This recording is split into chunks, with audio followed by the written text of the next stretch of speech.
Maka munafik orang yang punya dua muka. Munafik ini kan musuh dalam selimut. Di belakang kita dia caci maki kita. Maka demikian rupa watak orang munafik Allah benci betul. Orang-orang munafik di dasar jurang neraka yang paling bawah. Keraknya neraka. Yang merusak akhlak kepada Allah. Sebab munafik sangat berbahaya. Membahayakan umat, membahayakan agama. Menyembah batu, menyembah patung, menyembah berhala yang mereka buat sesuai dengan kekayaannya masing-masing. 360 berhala di sekeliling Ka'bah merupakan bukti nyata dari sesembahan mereka. Yang kaya membuat berhala dari emas lalu disembah. Yang setengah kaya bikin patung dari perak lalu disembah. Yang hampir miskin bikin Tuhan dari kayu lalu disembah. Yang miskin benar tepung terigu diadonin lalu dibentuk seperti wujud seseorang kemudian disembah. Dan apabila selesai nyembah perutnya terasa lapar, Tuhannya habis dipretelin. Sepanjang sejarah kemanusiaan cuma masyarakat jahiliyah saja yang sampai makan Tuhan. Sesadis-sadisnya bangsa Indonesia belum pernah sampai makan Tuhan. Maka menghadapi manusia seperti ini, yang pertama dilaksanakan oleh Rasul memperbaiki akhlak mereka kepada Allah. Menanamkan la ilaha illallah, bahwa tidak ada Tuhan yang perlu disembah selain daripada Allah subhanahu wa ta'ala. Ini hakikatnya merupakan inti daripada ajaran Rasul-Rasul terdahulu. Kenapa? Seluruh Rasul bersumber dari satu sumber yang sama, yaitu dari Allah subhanahu wa ta'ala. Maka prinsip ajaran ketuhanan yang mereka bawa tentu saja sama. Nabi Adam mengajarkan la ilaha illallah. Nabi Nuh mengajarkan la ilaha illallah. Cuma tentu sambungannya Nuh Rasulullah. Nabi Ibrahim mengajarkan la ilaha illallah, Ibrahim Rasulullah. Nabi Musa mengajarkan la ilaha illallah, Musa Rasulullah. Bahkan Nabi Isa mengajarkan la ilaha illallah, Isa Rasulullah. Dan Nabi Muhammad mengajarkan la ilaha illallah, Muhammadur Rasulullah. Akhlak manusia kepada Allah dengan menanamkan tauhid. Jadi kalau ingin berakhlak yang benar kepada Allah, jaga tauhid, pegang teguh akidah. Saudara-saudara kaum muslimin rahimakumullah. Lawan daripada tauhid adalah kufur. Kufur bisa dua. Bisa kufur iman, bisa kufur nikmat. Kufur itu sifatnya, kafir itu orangnya. Ada orang kufur iman, dan ini merusak akhlak kepada Allah subhanahu wa ta'ala. Kufur iman itu kadang-kadang bentuknya syirik, orangnya disebut musyrik. Kufur iman itu kadang-kadang bentuknya nifaq, orangnya disebut munafik. Kufur iman itu kadang-kadang bentuknya riddah, orangnya disebut murtad.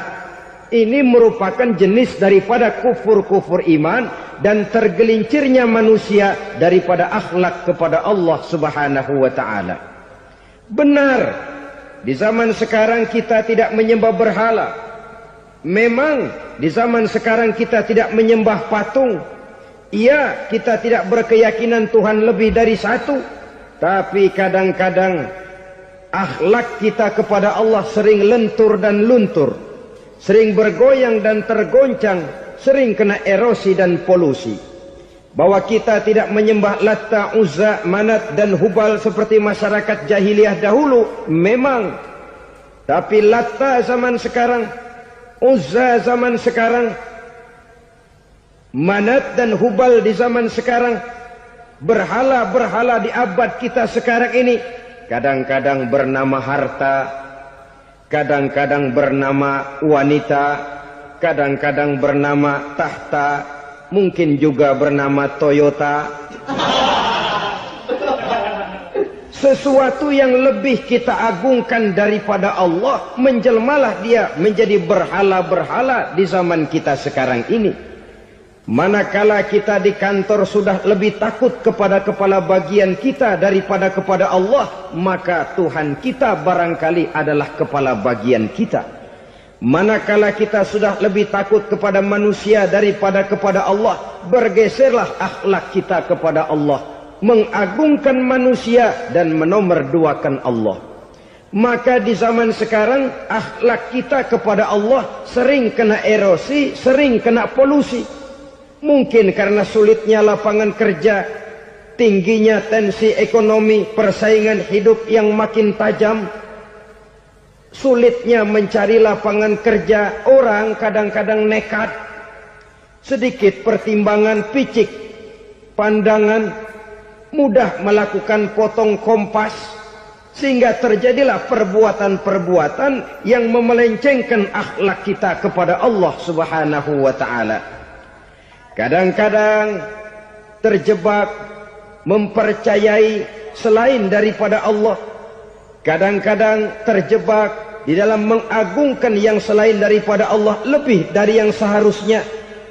Terkenalah akhlak kita kepada Allah jaringan-jaringan erosi dan polusi. Kufur sebagai lawanan daripada tauhid merupakan sifat daripada orang yang tidak berakhlak kepada Allah. Bentuknya pertama bisa syirik. Syirik itu artinya meyakini ada Tuhan lain selain daripada Allah. Itu yang namanya syirik. Jadi percaya Tuhan ada, cuman Tuhannya kelebihan. Itu yang disebut syirik, dan itu merupakan cerminan dari akhlak yang rusak kepada Allah Subhanahu wa ta'ala. Berkeyakinan Tuhan lebih dari satu, berkeyakinan bahwa Tuhan itu beranak atau diperanakkan, atau mengagungkan sesuatu sama dengan Allah, atau menjadikan yang selain Allah sebagai tujuan akhir daripada perjalanan kehidupan ini, maka itu sudah terjebak kita dalam musyrik. Dan syirik satu dosa yang tidak berampun. Bahasa kasarnya, yang namanya syirik itu jenis bapak moyangnya dosa. Saudara-saudara, sebab itu saya pesan, kalau memang terpaksa, biasanya yang tinggal di kota-kota besar itu kalau tidak kepengen dosa kan susah. Kalau terpaksa harus bikin dosa, cari yang kecil-kecil saja, yang kira-kira taubatnya gampang. Umpamanya pulang sholat Jumat nukar sendal, umpama, yaitu jelas dosa. Tapi dosa yang taubatnya agak mudah. Jangan sampai terjebak ke dalam syirik, menyekutukan Allah. Kalau sudah menyekutukan Allah, Allah dimadu, murka benar Allah kepada kita. Innallaha la yaghfiru ayyushraka bih wa yaghfiru ma duna dzalika liman yasha. Allah tidak akan memberi ampun kepada orang yang menyekutukannya dengan sesuatu, tapi Allah mau mengampunkan dosa yang selain itu bagi orang yang dikehendakinya. Jadi orang-orang yang sudah terjebak syirik, menyekutukan Allah, meyakini ada Tuhan lain selain daripada Allah, meyakini Tuhan beranak atau diperanakkan, bagaimanapun baiknya mereka di dunia, bagaimanapun sosial jiwanya, bagaimanapun pemurah tangannya memberikan santunan dan pertolongan kepada orang lain, kalau sudah syirik, seluruh nilai kebaikannya akan tidak ada gunanya lagi. Karena tidak ada tempat nilai kebaikan itu bergantung. Sedangkan kita berbuat baik agar diterima oleh Allah. Kalau Allahnya marah kepada kita, siapa yang akan menerima nilai kebaikan itu sendiri?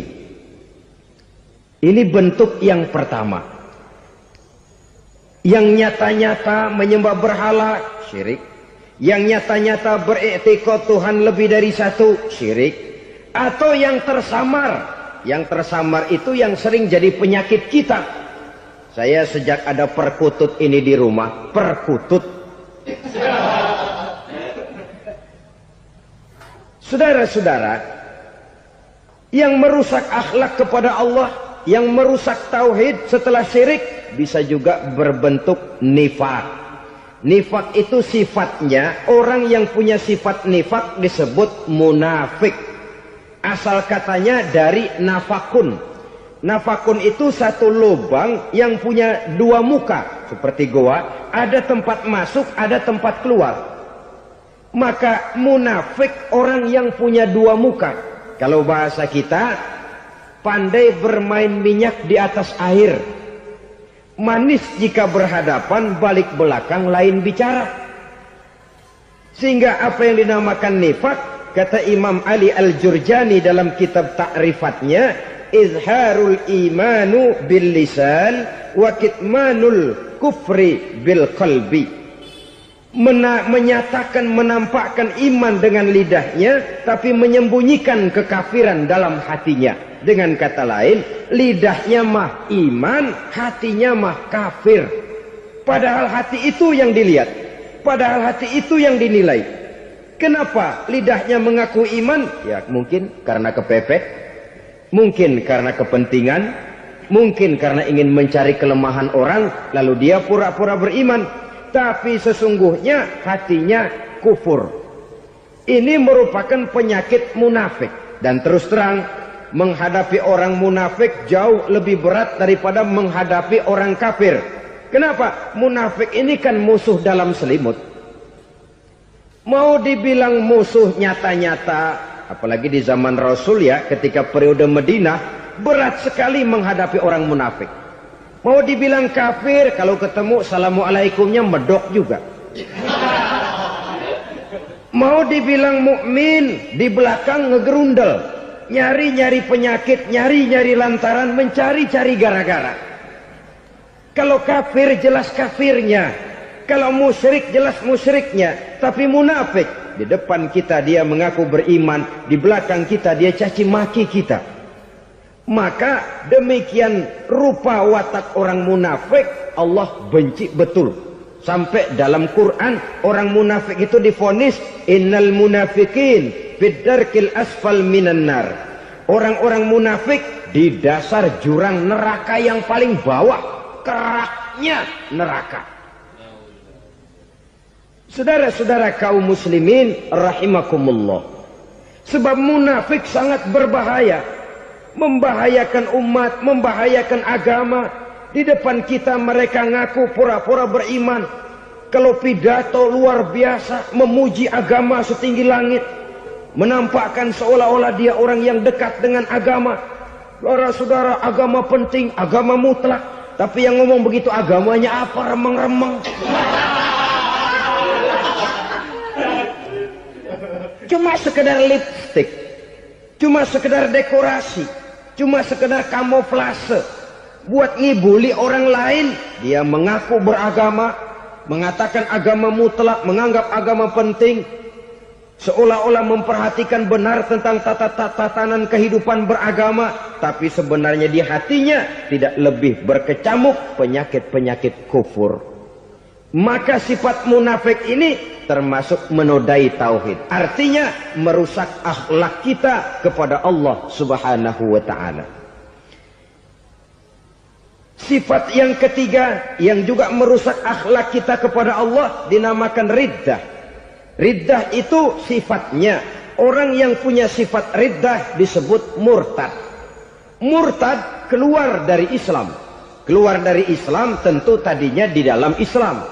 Oleh satu perbuatan dia bisa menjadi murtad. Misalnya tadinya dia iman benar kepada Allah, tapi melarat. Kadang-kadang sehari masak, 3 hari libur. Akhirnya oleh kesulitan ekonomi dia tidak kuat. Ada yang menawarkan kebaikan, dibawain supermi, dibawain obat-obatan, diberikan beras. Goyah imannya. Keluar dia dari Islam, ikut agama orang yang memberikan pertolongan kepadanya, memilih kesenangan sebentar dengan mengorbankan kebahagiaan yang kekal. maka orang semacam itu riddah sifatnya, murtad orangnya, keluar dari Islam. Dan yang menyebabkan kita murtad bukan cuma orang nyata-nyata memproklamirkan diri keluar dari Islam tapi lalu mengikuti agama orang lain, bukan cuma itu. Mengakui ada Rasul lagi sesudah Nabi Muhammad bisa menyebabkan kita murtad. Mengingkari nikmat Allah bisa menyebabkan kita murtad. Meyakini semua agama benar bisa menyebabkan orang menjadi murtad. Meragukan kesempurnaan dan kelengkapan Al-Quran bisa menyebabkan orang jadi murtad. Mengingkari sunnah bisa menyebabkan orang menjadi murtad. Banyak hal-hal yang bisa mendatangkan penyakit riddah dan membuat pelakunya menjadi murtad. Dan ini menodai akhlak kita kepada Allah Subhanahu wa ta'ala. Itu tadi kufur iman, saudara-saudara. Nyata-nyata mengingkari Allah, baik dalam bentuk syirik, nifak, ataupun riddah. Kufur yang kedua dinamakan kufur nikmat. Apa itu kufur nikmat? Sitru ni'matil mun'im au ya'malu fi mukhalafatil mun'im. Menutup-nutup nikmat Allah atau melakukan perbuatan yang menentang, bertentangan dengan kehendak yang memberikan nikmat. Jadi kufur nikmat pertama, nutup-nutupin Tuhan. Tuhan jalingin. Duit lu banyak amat, dari mana? Gua kerja. Lalu kerjanya nomor satu. Orang yang berakhlak kepada Allah, dia akan menjawab, kamu uangnya kok banyak, dari mana? Rizki dari Allah. Caranya, saya kerja. Kerja itu cara, rizki itu dari Allah datangnya. Bukankah di zaman sekarang kita sering terpleset? Ini merupakan cerminan dari rapuhnya akhlak kita kepada Allah Subhanahu wa ta'ala. Karena usaha saya memang, karena saya peras keringat banting tulang, tentu. Tapi sadarkah kita bahwa sepanjang yang bisa kita lakukan cuma berusaha, peras keringat banting tulang?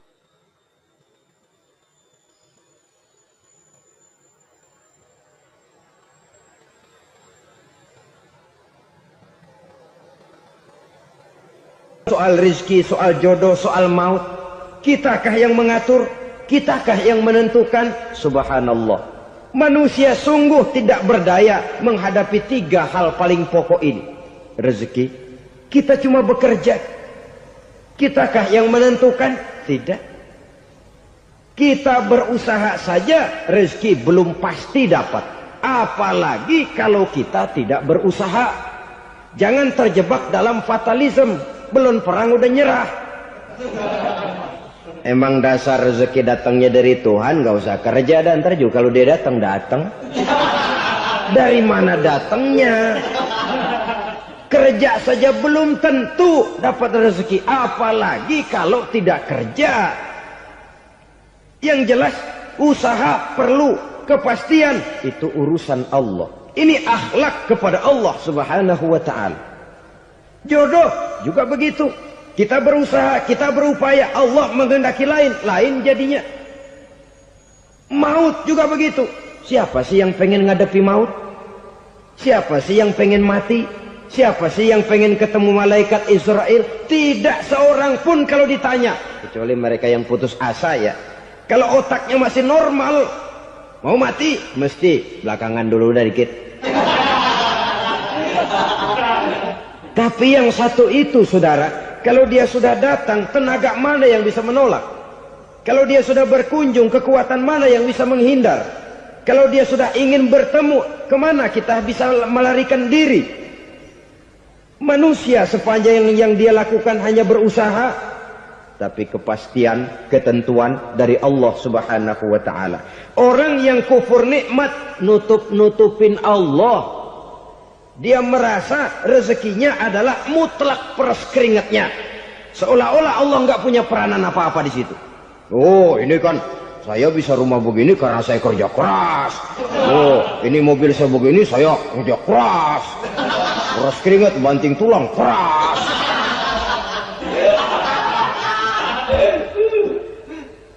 Saudara-saudara kaum muslimin rahimakumullah. Jadi menutup-nutupi Allah. Akibatnya nanti kalau dia berhasil, Allah ketutupan. Kalau dia gagal, orang lain dicaci maki, dicari kambing hitam. Kambing hitam kan mahal. Karena orang sering cari-cari kambing hitam. Jarang orang mau jujur kalau bertemu kesulitan lalu mencari sebab pada dirinya sendiri. Yang paling enak ya nyalain orang. Lo begitu. Orang lain yang paling enak kita salahin. Au ya'malu fi mukhalafatil mun'im, atau dia melakukan sesuatu yang tidak sesuai dengan kehendak yang memberikannya nikmat. Diberikan kita tangan, mulut sih nggak berhenti. Terima kasih Tuhan, alhamdulillah saya dikasih tangan. Cuma nih tangan enteng mat nabokin orang mulu. Itu sudah mukhalafatul mun'im, bertentangan dengan kehendak yang memberikan nikmat. Diberikan harta, mulutnya mah basah. Terima kasih Tuhan, alhamdulillah dikasih harta. Tapi pelitnya minta ampun. Kikir, koret, medit. Ini juga termasuk kufur nikmat. Mempergunakan suatu nikmat bertentangan dengan kehendak daripada yang memberikan nikmat itu sendiri. Saudara-saudara kaum muslimin rahimakumullah. Oleh karenanya kufur iman memang lebih bahaya daripada kufur nikmat. Tapi jangan lupa, kufur nikmat bisa menyeret orang kepada kufur iman. Nah kalau Allah udah dialingin, Tuhan sudah dinomor duain, lama-lama kenapa dia tidak mendewakan dirinya sendiri? Mendewakan pangkatnya, mendewa-dewakan otaknya, mendewa-dewakan kemampuannya. Pada awalnya dia memang cuma kufur nikmat, tapi lambat laun kalau ini tidak diobati secara pasti orang akan mengarah kepada kufur iman. Bisa berbentuk syirik, bisa berbentuk nifak, bisa berbentuk riddah. Saudara-saudara, oleh karena itu menjaga akhlak kepada Allah mutlak penting. Sebab apa? Kita tidak berakhlak kepada manusia saja, kita dikucilkan dari pergaulan. Kalau kita tidak berakhlak kepada Allah, dikucilkan oleh Allah.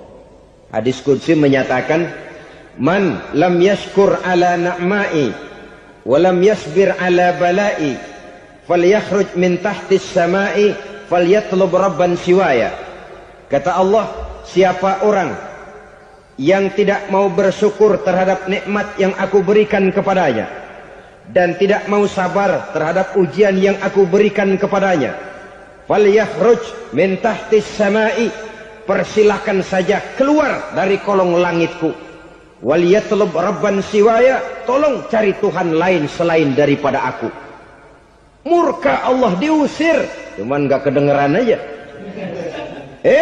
Siapa yang tidak mau syukur terhadap nikmatku, siapa yang tidak mau sabar terhadap ujian yang aku berikan kepadanya, persilahkan keluar dari kolong langitku ini, cari Tuhan lain selain aku. Langit Tuhan yang punya, Tuhan kita lawan, diusir dari kolong langit, mau pindah ke kolong mana?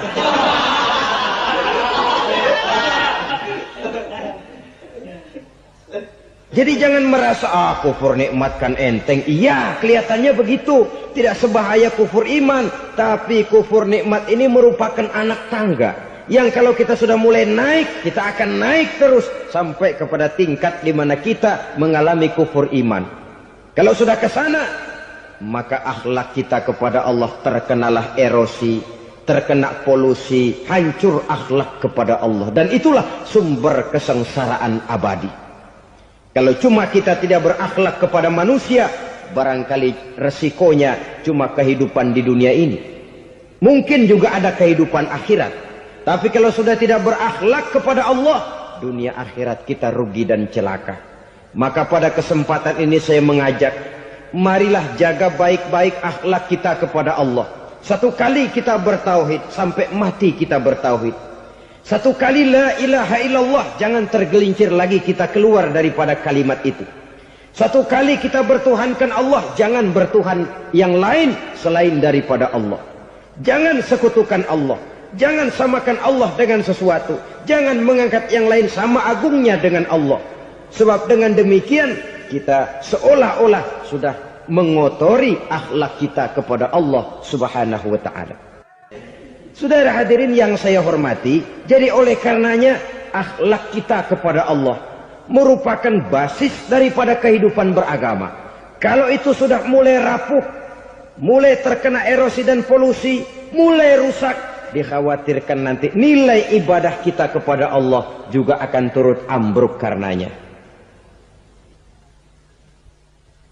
Saudara-saudara kaum muslimin rahimakumullah, tugas yang kedua memperbaiki akhlak manusia kepada sesama manusia. Kita tahu Islam sesuai dengan namanya adalah agama damai. Maka akhlak manusia kepada sesama manusia menempati porsi yang penting dalam kehidupan beragama. Bagaimana seorang muslim bergaul, bertata krama terhadap sesama manusia. Mari kita lihat lebih jauh persoalannya. Untuk memudahkan pembicaraan dari kacamata agama, kita kelompokkan saja manusia itu dalam dua. Pertama yang seiman dan yang kedua yang tidak seiman. Yang tidak seiman itu kita sebut saja kufur atau kafir. Nah, kepada yang kafir pun kita diajarkan untuk berakhlak. Apalagi kepada yang memang nyata-nyata seiman, sekeyakinan, seakidah. Kemanapun Islam datang, ke negara manapun ia masuk, ia tidak menaburkan kerusakan. Jadi tidak benar kalau orang pernah itu menggambarkan, saking sentimennya seorang orientalis pernah menggambarkan Nabi Muhammad di tangan kirinya Quran, di tangan kanannya pedang. Menggambarkan seolah-olah Islam dikembangkan dengan kekerasan. Sebenarnya tidak sama sekali. Kalaupun dalam sejarah perkembangan Islam pernah terjadi perang, maka perang dalam Islam sesungguhnya apabila kita amati sejarahnya bukan untuk memaksakan agama. Karena memang agama tidak bisa dipaksakan. Tetapi justru untuk mempertahankan agama dari segala macam hambatan, rintangan, hinaan, dan fitnahan. Tapi kemanapun yang jelas Islam masuk, dia tidak pernah membuat kekacauan, kerusuhan, ataupun penghancuran. Candi Prambanan bahkan dipugar, gereja-gereja tidak ada yang dihancurkan oleh umat Islam. Kenapa? Islam agama damai. Soal agama, soal lakum dinukum waliyadin. La ikraha fid din, qad tabayyana ar-rusdu minal ghayy. Tidak ada paksaan dalam beragama, sebab nyata yang benar dengan yang tidak benar. Belum pernah ada orang kafir masuk ke perkampungan orang Islam lalu dikejar-kejar, diteriakin kafir, kafir, sunatin.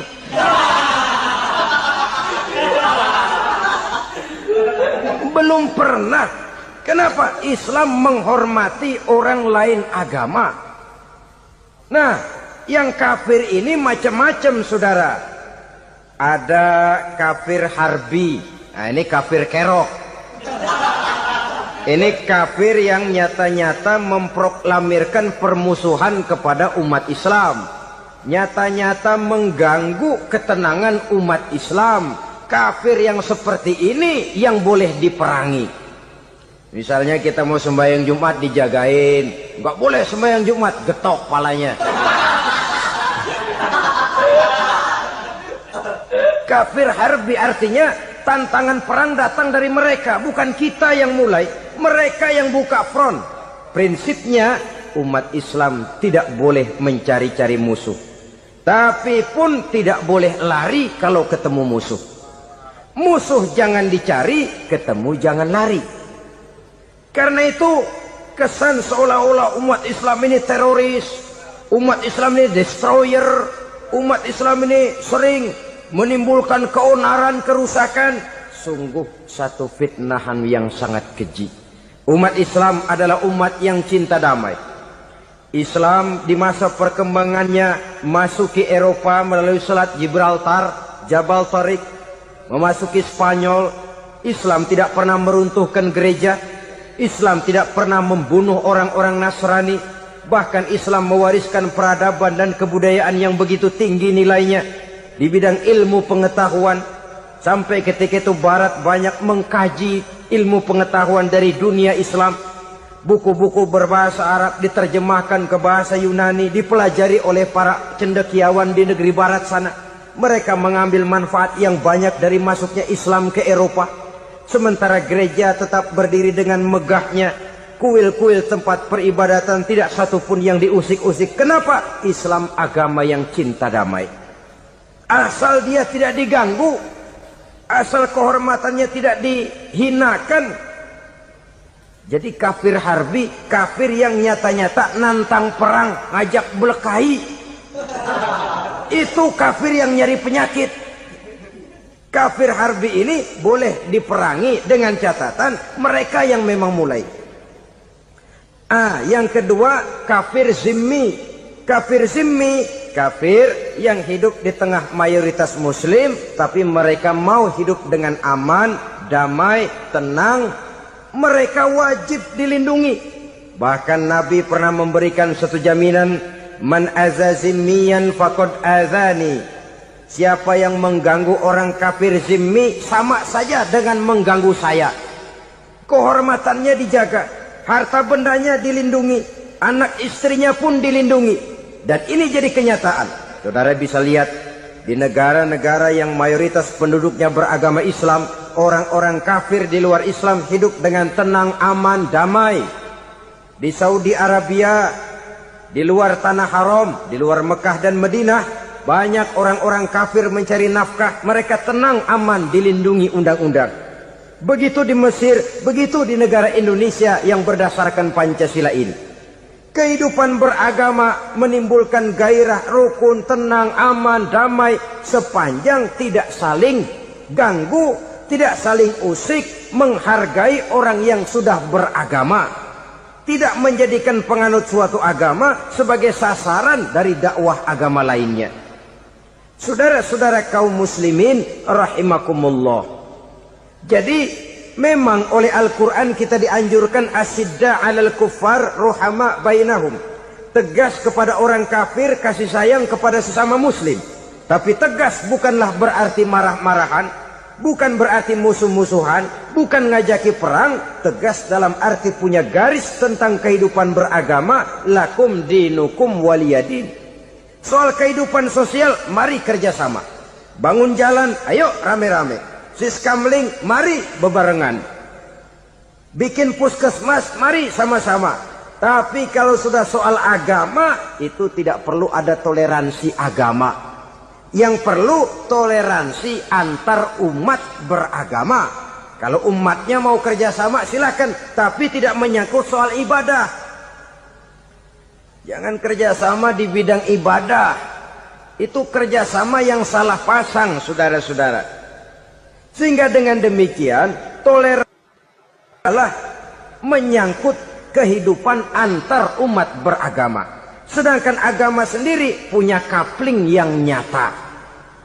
Sehingga dengan demikian tegas kepada orang kafir dalam arti kita punya satu kepribadian. Tidak ngambang. Enggak, lalu kalau ditanya orang, sebenarnya agama lu apa sih? Gua mah gimana musimnya aja. Agama pakai musim kayak rambutan. Akhirnya ya begitu, musim-musiman. Ke masjid kelihatan, ke gereja hayo, ke candi nongol, ke apa? Bingung malaikat bagaimana nyatetnya nih bocah ini. Di mana aja ada. Kita punya satu kepribadian. Saya muslim dan garis saya ini, lakum dinukum waliyadin. Bagi Tuhan persilakan agama Tuhan, bagi kami agama kami. Kami hormati Tuhan, Tuhan hormat kepada kami. Tapi soal agama, couplingnya jelas. Kerjasama, mari urusan muamalah, bidang sosial. Yuk kita siskamling sama-sama dengan orang lain agama. Mari jaga kerukunan, kesatuan, persatuan, kekompakan. Perbaiki jalan yang rusak, mari sama-sama. Mendandani jembatan yang runtuh, mari sama-sama. Tapi sembahyang, couplingnya lain-lain. Sebab Nabi juga dulu pernah ditawarkan begitu loh sama kafir jahiliyah dulu, Quraisy itu. Sudah Muhammad, sekarang begini saja, kita join aja daripada marah-marahan. Hari ini saya menyembah Tuhanmu Allah. Besok gantian kamu menyembah Tuhan kita Latta, Uzza, Manat dan Hubal. Turun, qul ya ayyuhal kafirun la a'budu ma ta'budun. Soal ibadah kaplingnya jelas, tidak boleh dicampur adukkan. Sebab kalau tidak, kita akan mulai kehilangan identitas diri. Dan disitulah krisis kehidupan keyakinan beragama dimulai. Dari krisis identitas. Hujan gede kan mulainya gerimis dulu. Di mana-mana ya gerimis dulu. Gerimis makin lama makin gede. Kita akan mulai dengan kehilangan identitas diri. Dari sana nanti kita malu mengakui keislaman kita. Kalau orang Islam malu mengakui keislamannya, ini kan ironi, menyedihkan. Ngakui Islamnya saja malu, menonjolkan keislamannya malu. Tidak ada rasa bangga beragama. Padahal ini modal dasar. Hanyalah dengan rasa bangga beragama kita lalu konsekuen. Bangga yang tidak konsekuen. Wah, pokoknya kan gua kan Islam. Agama yang paling benar. Tapi hidupnya sendiri jauh dari tuntunan Islam. Itu bangga yang tidak beralasan. Bangga yang tidak perlu dibanggakan sebenarnya. Kebanggaan yang membuat kita konsekuen dan dekat dengan kehidupan beragama. Jadi dengan demikian saudara-saudara, kepada non-muslim kita juga harus berakhlak. Bukankah ini sudah dicontohkan oleh Rasul? Bagaimana beliau disambiti orang di Taif, yang menyambiti malah didoakan. Bagaimana Suraqah mau membunuh beliau, malah Suraqah didoakan. Bagaimana Abu Jahal dan Abu Lahab saking mangkalnya. Ini Abu Jahal pernah gali lubang di kamarnya sendiri, di depan tempat tidurnya. Setelah dia gali lubang, ditutupin pakai keraras korma. Lalu dia tarik selimut, belagak meriang. Dia pesan pesuruhnya, bilangin Muhammad encangnya meriang. Pamannya sakit, minta ditengokin. Nabi dengan segala husnuzonnya berangkat nengokin. Abu Jahal dari balik selimut ngintip. Itu dia Muhammad, itu dia tuh. Dia tuh masuk Dani, masuk. Mulai di jalan, seneng Abu Jahal. Terus. Begitu ke pelosok, masuk ke lubang, gue pendem terus lalu.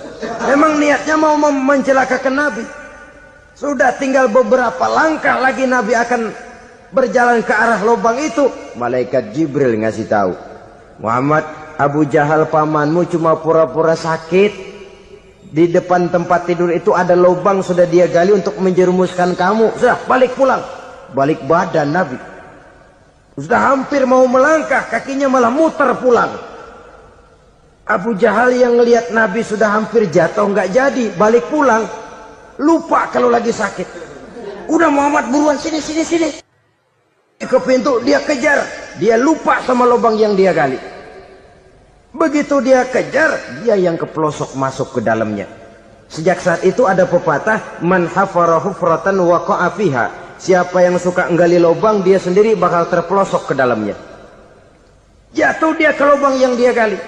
Padahal ya paling banter 2 atau 3 meter paling dalam. Dari dalam lubang itu dia teriak-teriak, Muhammad, tolongin, pamanmu kecebur.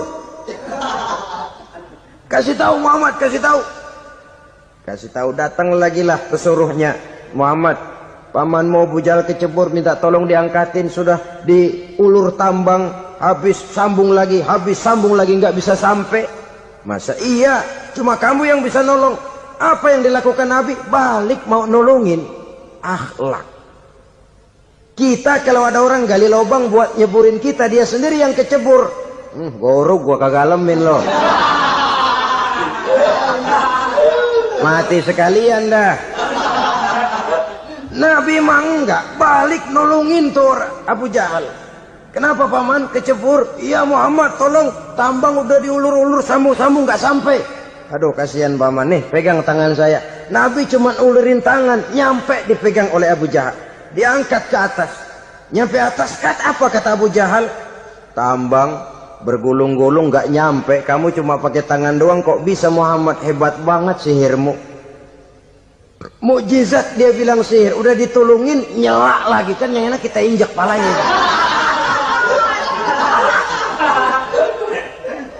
Orang dulu bilang wah katanya nolongin anjing kejepit. Udah selesai ditolongin malah yang nolong digigit. Saudara hadirin yang saya hormati, kepada orang-orang kafir kita harus berakhlak, menghormati mereka, tidak memaksakan satu keyakinan dalam batas-batas yang ditolerir oleh agama, yaitu pada masalah-masalah sosial dan muamalah. Itu kepada non-muslim, apalagi kepada sesama muslim. Baik akhlak kepada orang tua, akhlak kepada guru, akhlak kepada jiran atau tetangga, itu semua termasuk dalam akhlak kepada sesama manusia. Akhlak kita kepada orang tua, kadang-kadang kita orang timur ini ketularan orang barat. Engkongnya dianggap CS. Salaman main kedet aja, halo kong. Engkongnya bahalo dibengong. Saudara-saudara kaum muslimin rahimakumullah, akhlak yang tua kepada yang muda, akhlak yang muda kepada yang tua, kepada jiran dan tetangga, kepada sanak famili dan handai tolan, pendeknya kepada sesama muslim. Tetangga ada haknya, ada hak tetangga yang kalau kita berakhlak itu harus dipenuhi. Contoh kecil, kalau saya beli radio,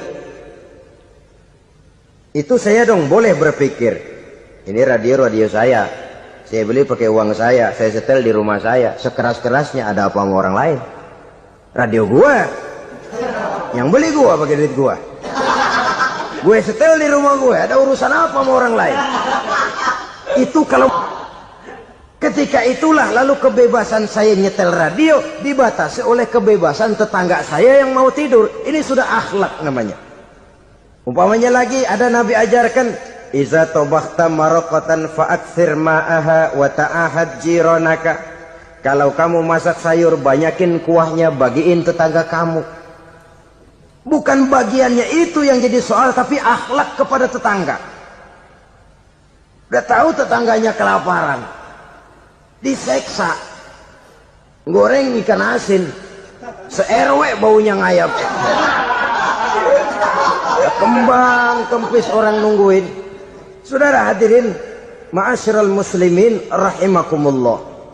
Jadi dengan demikian, kalau sudah kembali kepada orang-orang yang nilai imannya sama dengan kita, apapun organisasinya, apapun baju yang mereka pakai, kaos yang mereka pakai, jaket yang mereka pakai, kalau sudah seakidah, seiman, jaga akhlak kita.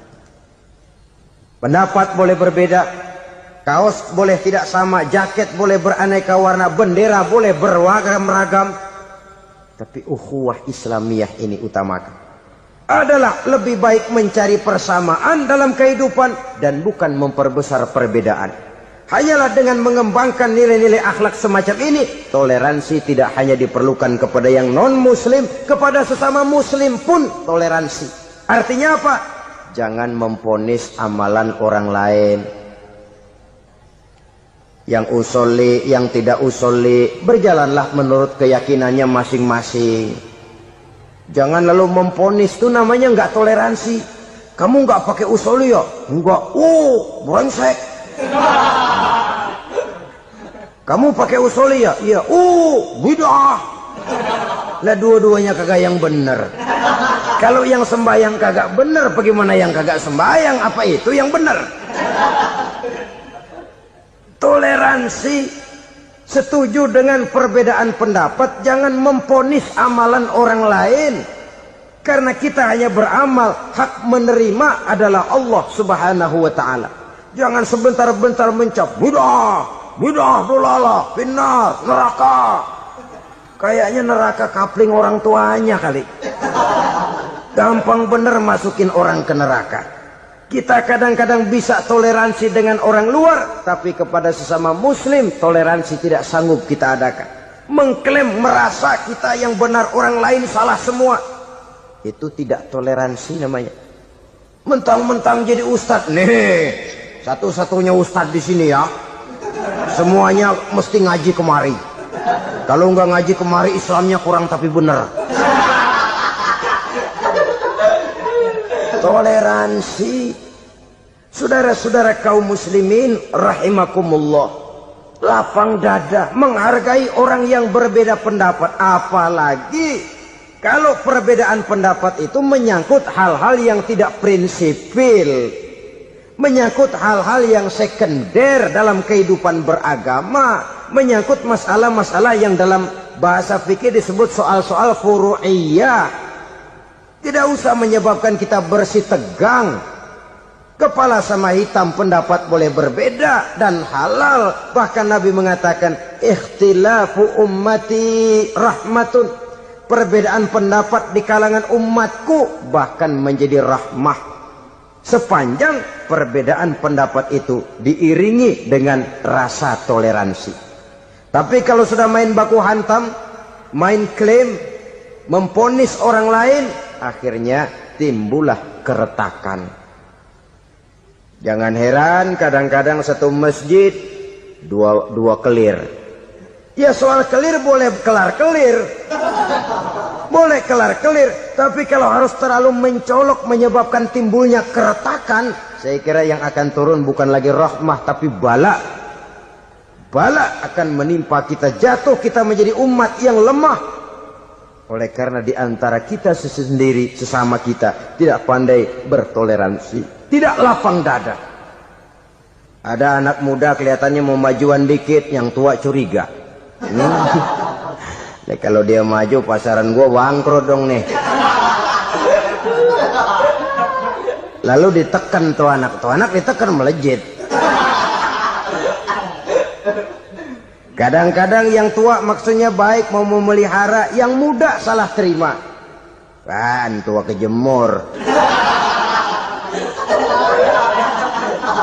Dari dulu sampai sekarang gitu-gitu doang. Anak kemajuannya. Padahal yang tua barangkali maksudnya juga baik, mau memelihara. Sebenarnya kalau kita bisa mencoba mencari titik temu dengan alur komunikasi, tidak merasa diri yang paling benar, tapi toleransi, boyak menerima pendapat orang lain, setidaknya mau mendengar omongan orang. Yang susah kalau udah kena penyakit nggak mau ngerti omongan orang, nggak mau nerima pendapat orang. Kodok di kolong tempayan, cukeng kayu asem, asal ijo udah ijo aja ijo dah. Nggak ngerti omongan orang, yang kayak begini yang orang jadi kesandung. Oleh karena itu saudara-saudara, alangkah nikmatnya kehidupan ini apabila kita menyadari kita ini ummatan wahidah, satu umat yang satu, yang diikat dengan akidah. Kalau kepada yang non muslim saja kita diajarkan untuk berakhlak, apatah lagi kepada yang seiman, seakidah, sekeyakinan. Wajarkah perbedaan pendapat yang kecil-kecil lalu menyebabkan kita bertolak belakang, cerai-berai, centang perenang? Bila bertemu di jalan yang satu menyisih ke kiri, yang lain menyingkir ke kanan. Kalaupun juga bercampur di tengah kumpulan orang banyak, persis air dengan minyak. Yang atu melengos, yang atu madep mojok. Orang lain senyum, dia mau pada manyun. Saudara-saudara kaum muslimin rahimakumullah, realita ini walaupun tidak enak, pahit, tapi masih hidup di sebagian masyarakat kita. Ini yang perlu kita atasi. Soal toleransi kepada orang lain, sejarah sudah membuktikan. Mari kita jangan cuma bisa mengajak orang lain, umat lain untuk bertoleransi dengan kita, tapi kepada sesama kita. Toleransi ini perlu kita tegakkan, perlu kita bina. Terutama di dalam kita menuju bentuk ideal daripada konsep ukhuwah Islamiyah ini, yang memang selalu kita akan cari bentuk-bentuk idealnya sejalan dengan perkembangan situasi dan kondisi yang dihadapi oleh umat. Perbedaan organisasi, perbedaan kepentingan organisasi tidak seharusnya menyebabkan kita merasa meremehkan orang lain dan mengangkat diri, mengklaim diri sebagai yang ter. Jadi dengan demikian, apabila yang pertama tadi akhlak kepada Allah dinamakan hablum minallah, maka yang kedua ini merupakan hablum minan nas. Jikalau baik akhlak kita kepada Allah, baik akhlak kita kepada manusia, nikmat rasanya menjalani kehidupan. Kadang-kadang orang akhlaknya kepada manusia baik, tapi kepada Allah tidak baik. Hormat sama yang tua, menyayangi yang muda, sama tetangga rukun, tapi sama Tuhan nggak mau sujud. Ini baik kepada manusia, tapi tidak berakhlak kepada Allah. Atau sebaliknya, sujudnya sama Allah mah tekun, bener, khusyuk, bahasanya juga fasih, luar biasa. Tapi sama manusia sombong, takabur, ujub, merasanya dia doang yang paling benar. Sebab iblis itu ya, itu kadang-kadang datang lewat hati, dan memang selalu markasnya di situ. Kalau dia tidak bisa menggoda kita dengan yang lain, dia tumbuhkan sifat ujub. Dia bisikin, wah, memang di kampung ini yang paling banyak ibadahnya ente. Yang lain mana, lihat tuh kerocok semua.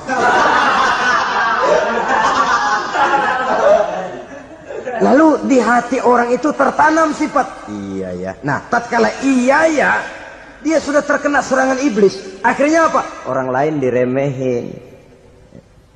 Asalnya kagak mau sembahyang aja diajak salaman udah najis aja dah. Ketemu juga mukanya ditekuk 4. Akhirnya bukan ngajak malah ngenyek, ngina. Lah orang dihina makin jauh, makin tidak tersentuh. Bukan cara itu yang diajarkan oleh Rasul. Bahwa orang tidak mau sholat, tugas kita mengajak. Soal dia tidak sholat, ya itu dosa dia kepada Allah. Saudara-saudara kaum muslimin, ujub disuntikkan oleh iblis ke dalam hati kita. Sujudnya kepada Allah benar, tapi akhlaknya kepada sesama manusia. Merasa paling benar sendirian, merasa orang lain salah semua. Pokoknya kalau di luar lingkungannya udah kagak bener aja udah bahaya. Saudara-saudara, ini juga penyakit yang disuntikkan oleh iblis. Sebab iblis itu tipu dayanya luar biasa, strateginya lihai. Makin tinggi kualitas iman, ya makin berat upaya iblis untuk menjerumuskan kita. Karenanya saya mengajak, marilah kita bertoleransi. Baik kepada non-muslim, lebih-lebih lagi kepada sesama muslim yang kebetulan berbeda baju, berbeda kaos, berbeda organisasi, lain bendera yang dibawanya. Tapi toleransi mari kita canangkan. Kita terikat oleh ukhuwah Islamiyah. 2. Yang ketiga, akhlak manusia kepada makhluk Allah lainnya di luar manusia. Islam satu ekosistem, satu lingkungan hidup yang membuat kita nikmat menjalani kehidupan ini. Inilah saja yang kita bicarakan pada pertemuan kali ini. Marilah kita membina nilai-nilai akhlak walaupun berat tantangannya. Sungguh lebih baik rakyat rendah yang berakhlak tinggi daripada pejabat tinggi yang berakhlak rendah.